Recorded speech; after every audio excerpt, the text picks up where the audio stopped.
వనపర్తి జిల్లా వీపనగండ్ల మండలం బొల్లారం గ్రామం బండి యాదగిరి బతుకమ్మ దసరా ఉత్సవాల నిర్వహణ కమిటీ ఆధ్వర్యంలో కోలాటం, నాటికలు, పద్యాలు, భరతనాట్యం, కూచిపూడి, జానపద కళాకారుల పాటలు, జానపద నృత్యాలు, ఏకపాత్ర అభినయం, ఇతర కళా నృత్యాలు కొనసాగాయి.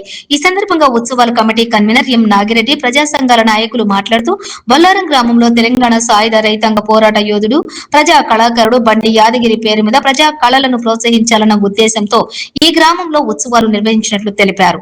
కార్యక్రమం నిర్వహణ కమిటీ సభ్యులు వి కృష్ణయ్య, బాలగౌడ్, ఎం వెంకట స్వామి, శివ, కురుమయ్య, నాగరాజు, వెంకటేష్ పాల్గొన్నారు.